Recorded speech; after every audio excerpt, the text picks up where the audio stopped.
오늘은 복음을 위하여 일꾼이 되었노라 라는 제목으로 하나님의 말씀을 증거하도록 하겠습니다. 주 안에서 사랑하는 여러분, 지금 바울은 이 서신을 쓰는 현장이 감옥입니다. 그 감옥에서 갇혀 있고 자기는 이방인을 위하여 갇힌 자라고 에베소서 3장 1절에서 자신을 소개합니다. 이 말은 풀어서 해석을 하면 나는 지금 죄인으로 감옥에 갇혀있는 죄수라는 뜻입니다. 그런데 그가 스스로 고백하기를 이것을 부끄러움으로 고백하는 것이 아니라 그리스도의 영광을 위하여 내가 이곳에 있는 자랑으로 여기고 있습니다. 세상적 표현과 세상적 방식의 자기소개라고 할 수가 없습니다. 차라리 내가 그곳에 있는 것이 수치라고 여기는 이 세상과는 전혀 다른 이유로 그곳에 간 그였기 때문에 그는 전혀 다른 감옥에서의 생활을 할 수가 있었던 것입니다. 하지만 에베소를 비롯한 소아시아 지역에 있었던 수많은 사람들이 혹 자신이 감옥에 갇혀 있다는 그 이유 때문에 낙심할까봐 그는 3장 말씀을 통해서 내내 자기가 왜 지금 여기에 갇혀 있는지, 그리고 나는 너희들을 위하여서 내가 하고 싶은 말이 무엇인지를 이야기를 하고 있는 것입니다. 잘 생각해보면 이 말씀 가운데 고난이라는 것을 바울은 어떻게 지금 견뎌내고 있는가에 대한 우리와는 다른 방식을 어쩌면 발견할 수도 있습니다. 사람들은 너무 놀랍게도요, 굉장히 많은 사람들이 주관적으로 상황에 대하여서 생각하는 집착이 있습니다. 그리고 꼭 그렇게 생각하지 않아도 될 만한데 너무 자기 중심적 주관으로 몰입하는 경우가 있습니다. 내가 어떻게 느끼는지, 내 상태가 어떤지, 내가 지금 행복한지 내가 불행한지를 그 일과 그 생각 가운데 너무 많은 에너지를 뺏길 때가 참 많아요. 그냥 순수하게 받아들이고 그에 대처하면은 사실 소비될 에너지도 줄일 수가 있는데, 바울은 이 고난의 문제를 그냥 고난 그 자체로 받아들이는 동시에 그것에 대한 하나님을 향한 나의 자세에 대한 고민이 있었던 거예요. 지금 이 고난이 내게 왔는데 그걸 분석할 문제라기보다는 과연 내가 이런 삶의 자리에서 어떻게 이 삶을 앞으로 살아갈 것인가가 중요한 거 아니겠습니까? 환경이라는 주제 앞에 우리는 갇혀 있을 때가 많고 그 너머를 발견하지 못할 때가 참 많아요. 하지만 바울은 환경이라는 자기 주변에 있는 수많은 이 소재와 주제거리를 가지고 자기가 어떻게 그러면 대처해야 되는가, 왜 하나님이 이런 상황을 나로 하여금 감당하게 하시는가에 대한 궁극적 질문을 가지고 하나님께 기도하였지, 그걸 가지고 원망 섞인 풀이를 요구하는 기도를 했던 적이 없습니다. 내가 그리스도 안에서 어떤 자인가, 이것이 무슨 뜻이냐? 나의 정체성이에요. 지금 사도 바울은 자기의 정체성을 나는 이방인을 위하여서 감옥에 갇힌 자, 나는 죄수라고 고백하는 거예요. 그게 자기 자리인데 그 안에 자기의 정체성이 들어있는 거예요. 내가 그리스도 밖에 있었던 외인이었던 너희들을 위하여 내가 복음을 전하다 이곳에 왔다. 그리고 오늘 또 하나 중요한 자기 정체성에 대한 소개가 3장 7절에 이렇게 고백되고 있습니다. 말씀을 잘 보십시오. 뭐라고 나와 있는가? 이 복음을 위하여 그의 능력이 역사하시는 대로 내게 주신 하나님의 은혜의 선물을 따라 내가 무엇이 되었다? 일꾼이 되었다라는 거예요. 자, 이것을 줄여서 오늘 설교 제목으로 정한 것이에요. 이 복음을 위하여. 그 복음이 무엇이길래? 그 복음 때문에 내가 일꾼이 되었다라는 거예요. 내가 이 세상을 살아가기 위해서 내가 하는 소규모의 목적이라도 달성하기 위해서 그 일을 할 때 그 목적이 분명하지 않으면 사람들은 하지 않습니다. 사도 바울이 왜 그토록 생명을 걸고서라도 그 일을 하였는가? 이유는 간단한 거예요. 이 복음을 위하여. 이 복음이 그에게 영향력이 있었다는 거예요. 오늘 수많은 사람들이 그리스도의 영광과 복음을 위하여 살지 못하는 이유는 그 복음이 나에게 유효하지 않기 때문이라고 이야기를 한다면 제 말이 과격하고 너무나도 적극적으로 여러분들을 수세로 몰아가는 표현입니까? 과연 이 시대 그리스도인들이 교회가 사명을 감당하지 못한다면 그 복음의 영광과 그 복음의 은혜를 누리지 못했기 때문 아니겠습니까? 맞지 않습니까? 정말 하나님이 나를 위하여 생각하신 일들을 생각하고 하나님의 우리를 향한 손길을 생각한다면 우리가 그냥 대충 적당히 살아갈 수 없는 거예요. 왜? 지금도 그 관여하는 하나님의 은혜와 사랑이 내게 유효하기 때문입니다. 자기에 대한 분명한 인식이 있으면 감옥에서도 고난을 통과하면서도 그것을 유익으로 여기고 그 가운데서 하나님의 지혜를 얻게 되는 것이에요. 자기 정체성이 흔들리면 주제, 상황 다 흐트러지는 거예요. 자기가 처한 상황은 누가 봐도 안 좋은 상황인데 그 자리를 자기의 정체성과 분명한 목적의식을 가졌더니 그곳에서도 놀라운 일들을 이루어가는 거예요. 에베소 사람들 자기를 걱정하는데 도리어 그들을 격려하는 편지를 지금 쓰고 있죠. 빌립보 있는 이들을 위하여서 기도를 편지를 보내고 또 실제 그곳에 감옥에 갇혀 있을 때도 그리스도 그 다음에 심지어는 그 감옥을 지키는 사람들마저도 복음으로 청구했던 사람 누굽니까? 그 사도 바울이에요. 그게 목적 지향이고 자기 사명에 분명히 사로잡힌 사람이에요. 이 복음을 위하여 내가 무엇이 되었다? 일꾼이 되었다라는 거예요. 일꾼은 말 그대로 일하는 사람이에요. 복음을 위하여 일한다라는 거예요. 우리는 교회에 왜 왔습니까? 복음의 일꾼으로 부름받아 이곳에 온 거예요. 교회에서 뭘 좀 시키고 뭘 해야 된다고 할 때 너무 이렇게 난처하게만 생각하지 마시고 당장 뭐 할 수 없으면 고민하시고 생각하시고 천천히 참여하면 되는 것이에요. 그래서 성경에 보면 복음에 참여한다라는 표현이 나오는 것이에요. 우리가 복음의 은혜를 누리고 있지만 참여하지 않으면 복음을 체험했거나 고백하고 있다라는 말과는 거리감이 있는 거예요. 내 몸이 그곳에 있어야지 내 생각도 그곳에 있는 것이고 내 믿음도 그곳에 있는 것이에요. 내 생각과 내 믿음이 있으면 그것을 하기 마련이에요. 근데 못해. 왜요? 마음이 없으니까요. 그렇지 않습니까?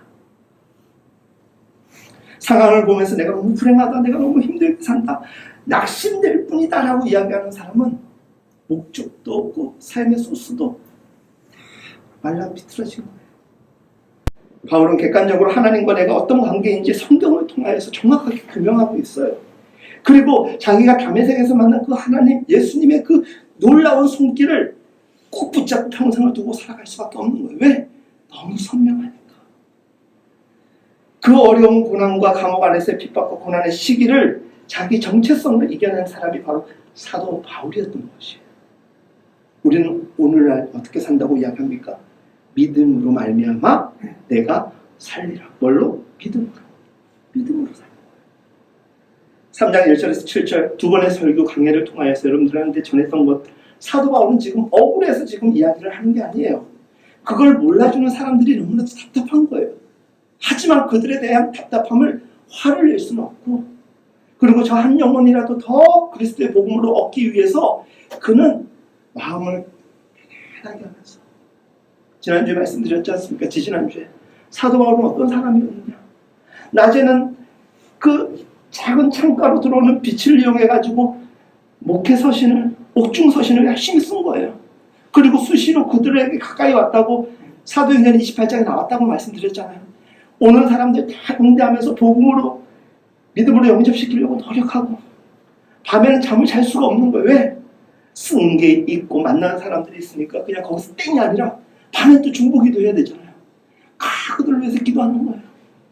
목적이 분명한 사람은 바빠요. 바쁜데 피곤하지 않을 만큼, 심지어 피곤해도 그것을 해야 된다는 사명이 그를 이끌어가거든요. 저는 그래서 우리 성도들이 정말 은혜 많이 받았으면 좋겠어요. 왜? 은혜를 안 받으면요, 교회 생활이 힘들어요. 예배가 너무 지겨워.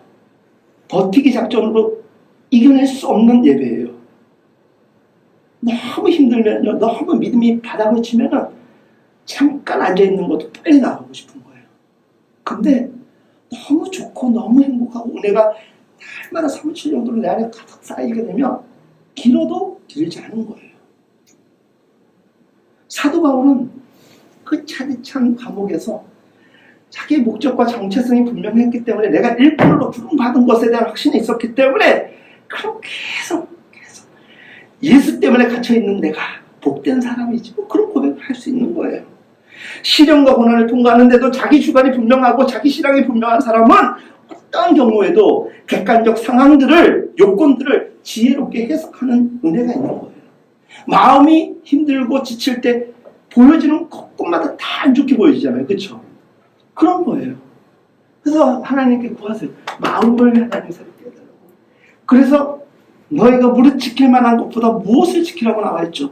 마음을 지키라는 거예요. 세상은 자꾸 바뀐단 말이에요.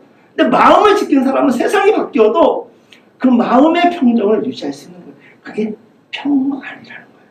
샬롬 에이렌의 그게 평안이라는 거예요. 남북 평화, 세계 평화, 하나님이 주셔야 되는 거예요. 정말.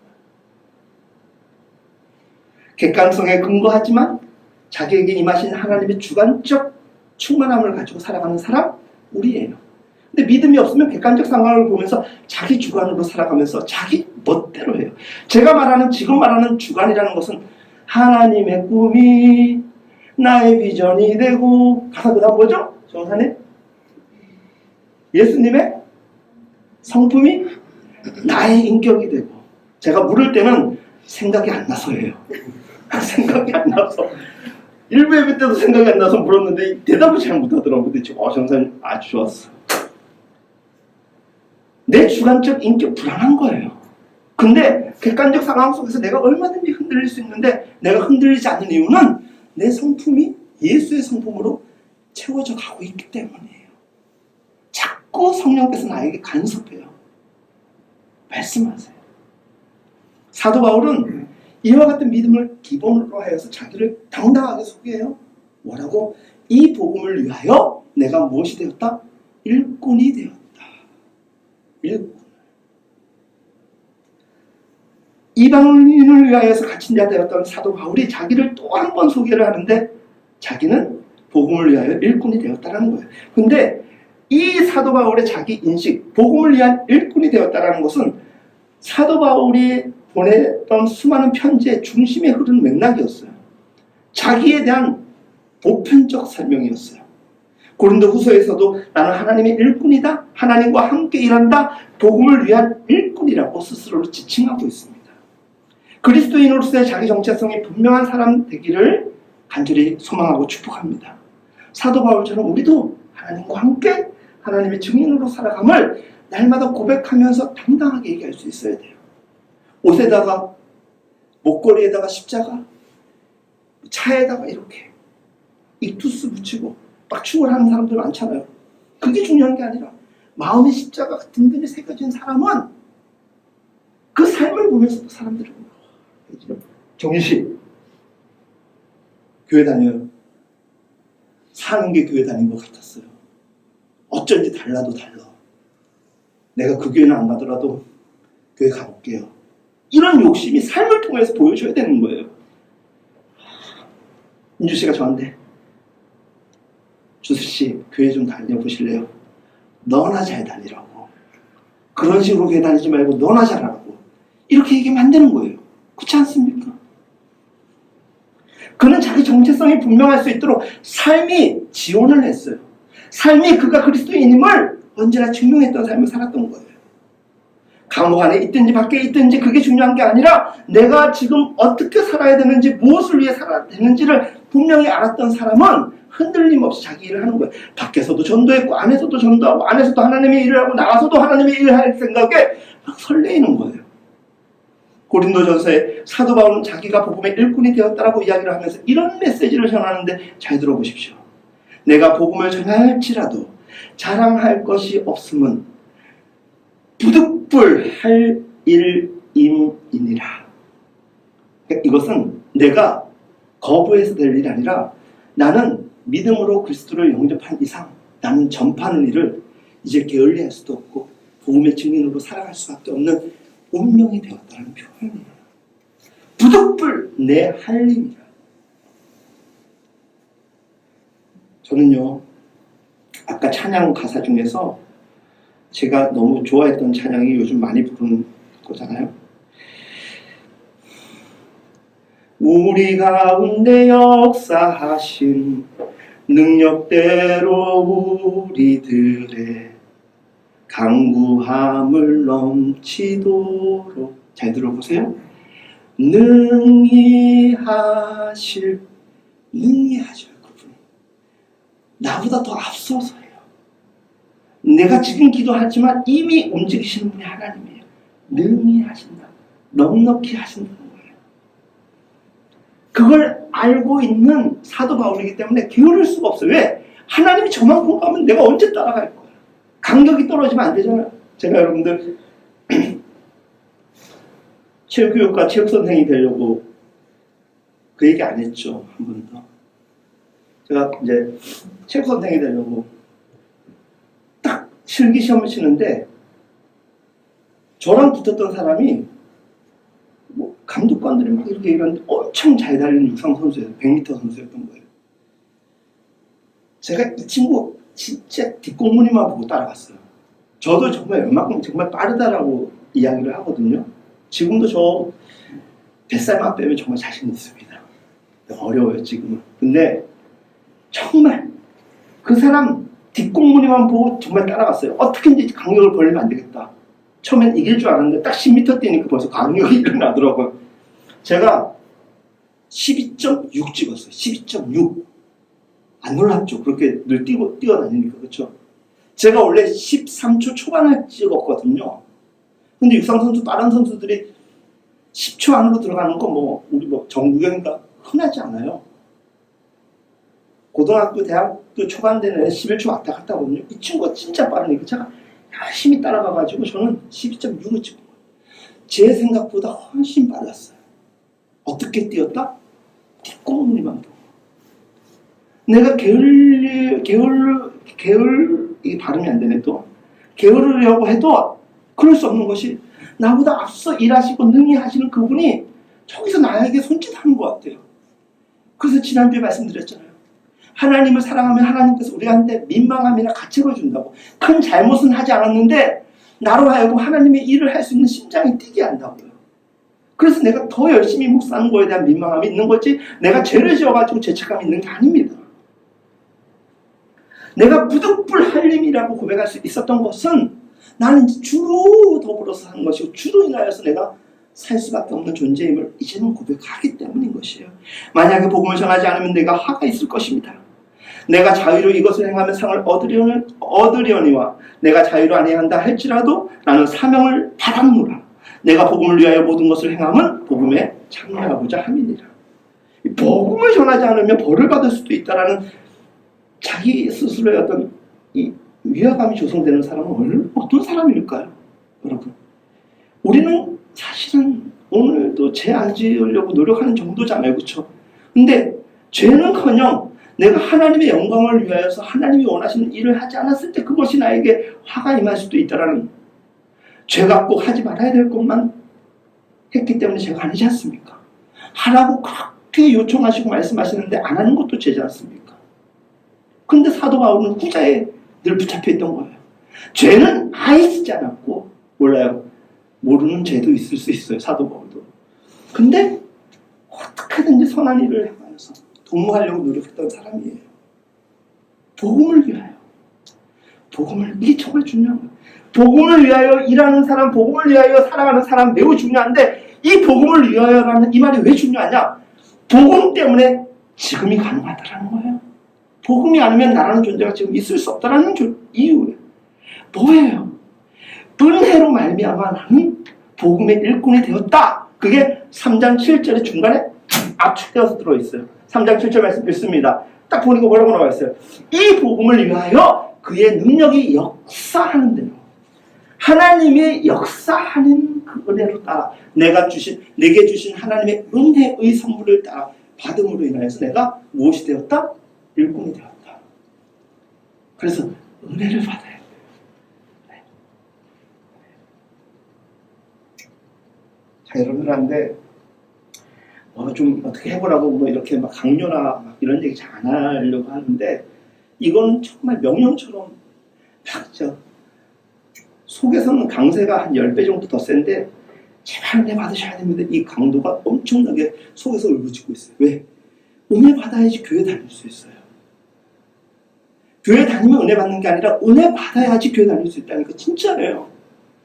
저도요, 은혜를요 잠깐이라도 놓치면요 큰일 날 것 같아요. 주일날 교회 안 올 것 같아요. 왜?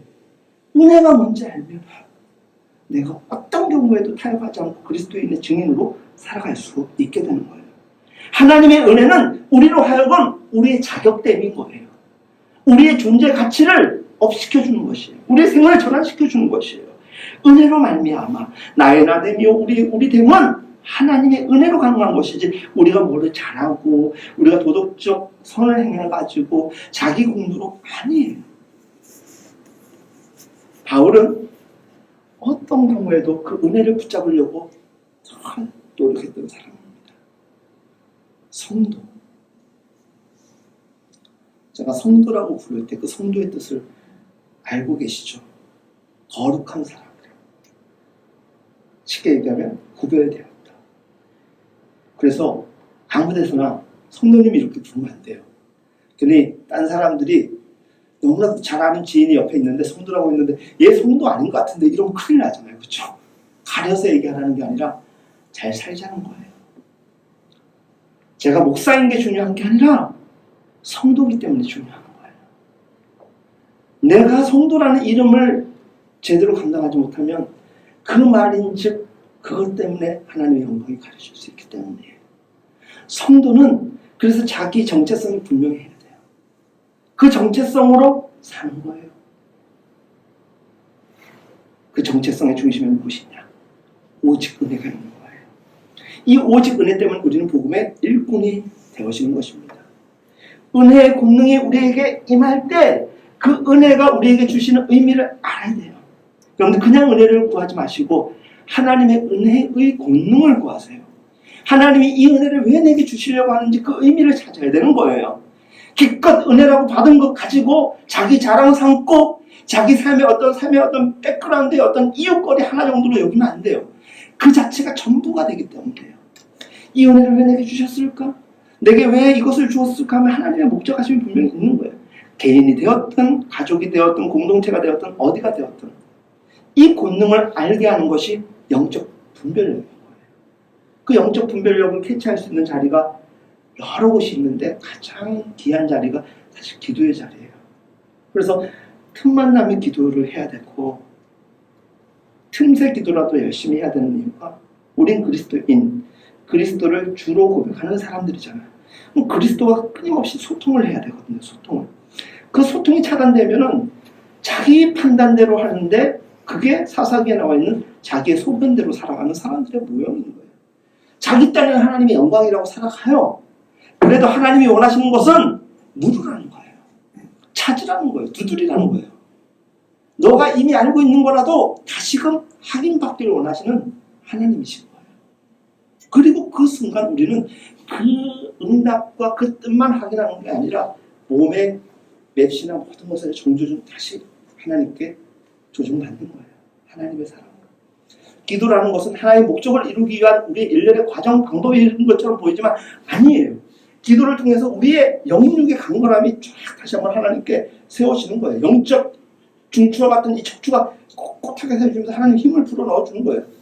그 목적만을 알고 응답받기 위함이 아니라 하나님이 그 일을 행하기 위해서 우리의 정신을 다 다듬어 주시는 좋은 과정이 기도라는 것이에요. 그 뜻대로 부르심을 받았던 한 사람, 바울에 대해서 전하는 거잖아요. 그가 누굽니까? 핍박자요 해방자였습니다. 예수 믿는 사람들을 쫓는 사람이었습니다. 근데 그가 복음을 영접하고 예수님의 참 은혜를 경험하니까 그는 전하는 자가 되었던 거예요.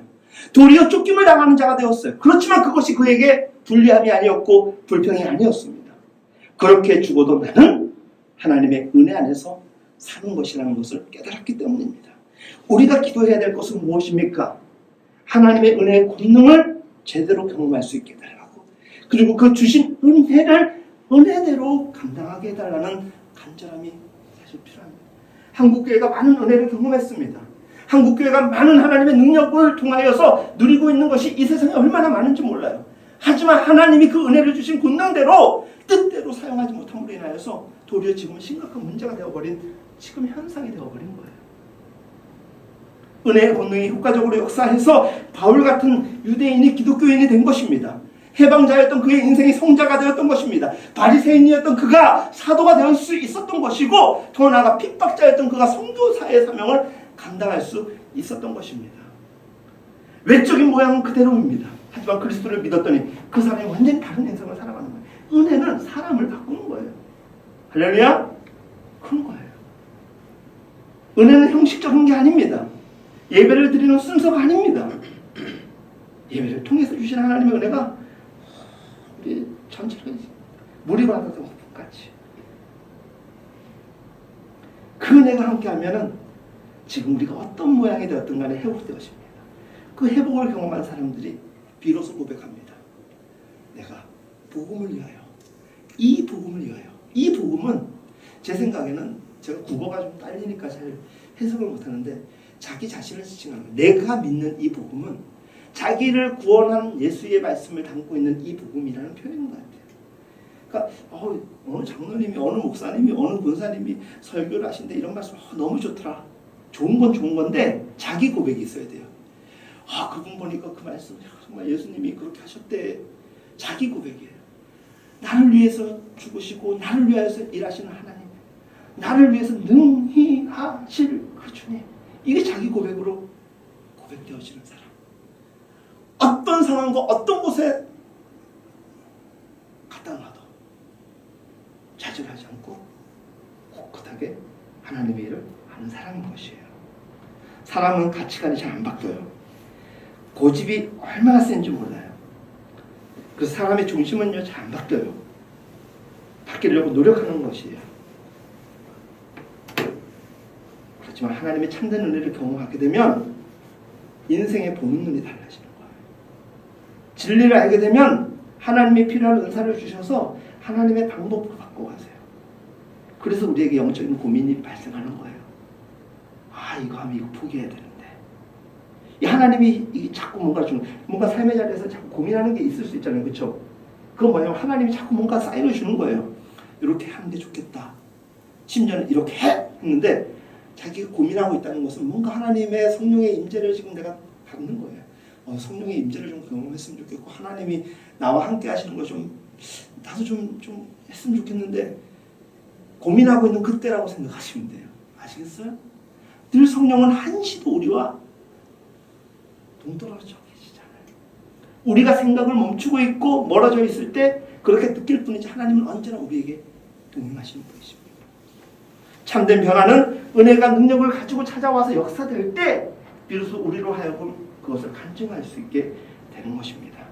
사랑하는 여러분, 은혜와 성령의 역사가 사람 스스로가 바뀔 수는 없지만 하나님의 방식으로 바꿔감을 믿으시고 하나님의 역사 앞에 여러분들 툭 내어 던져보시기 바랍니다.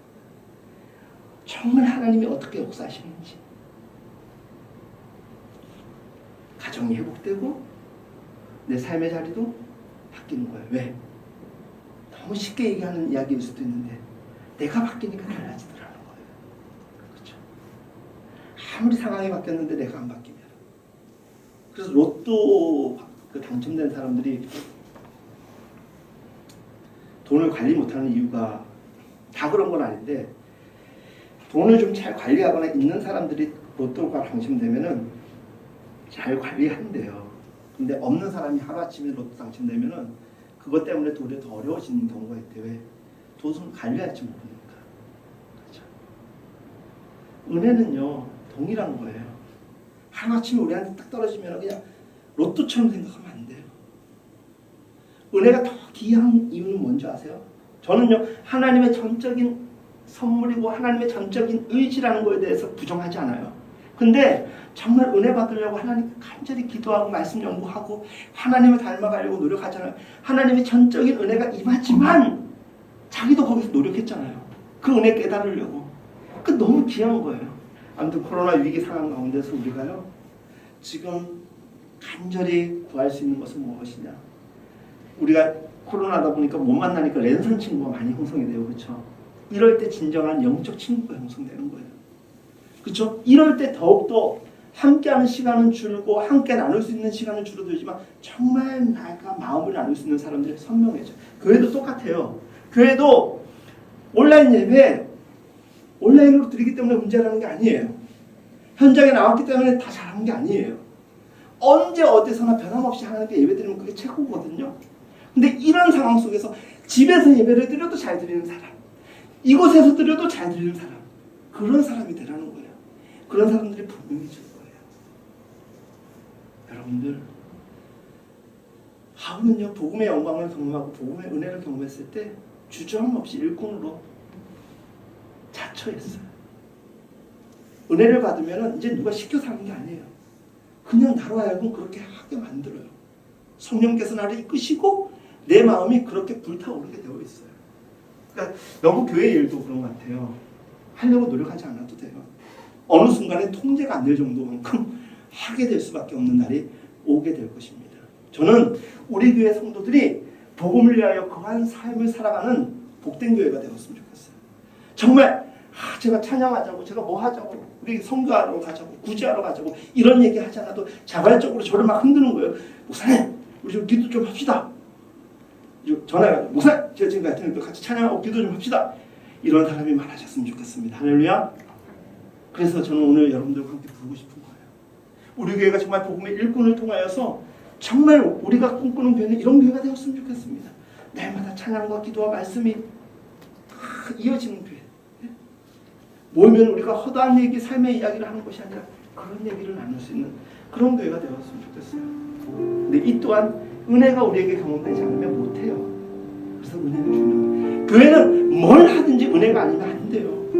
좀 답답한 구식의 표현으로 들릴지 몰라도 은혜 아니면 아무것도 안 되는 게 교회예요. 어떻게 방법이 없어요. 왜? 하나님이 철저하게 교회는, 성도는 은혜가 아니고서는 돌아갈 수 없게 만들어버렸어요. 그래서 은혜 하는 이유가 그 은혜 아니면 시스템 자체가 가동이 안 되는 거고 우리가 뭘 하고 싶어도 마음의 열정이 안 생기는 거예요. 은혜. 그게 뭔데? 나를 살리는 것도 은혜고 내가 뭔가를 해도 은혜고 내가 오늘 교회에 오는 것도 내 의지로 온 게 아니라 하나님이 내게 은혜 베풀어 줬기 때문에 은혜인 거예요. 그래서 은혜는 선물인 거예요. 왜? 게으르고 악한 나를 하나님의 사람들에게 만드는 게 은혜이기 때문에요.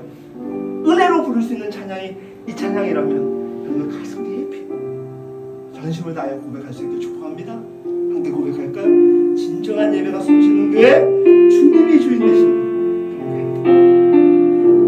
진정한 예배가 숨쉬는 교회, 주님이 주인 되시는 교회, 믿음의 기도가 쌓이는 교회, 최고의 찬양을 드리는 교회, 말씀이 살아 움직이는 교회, 성도의 사랑이 넘치는 교회, 섬김과 헌신이 기쁨이 되어 열매 맺는 아름다운 교회,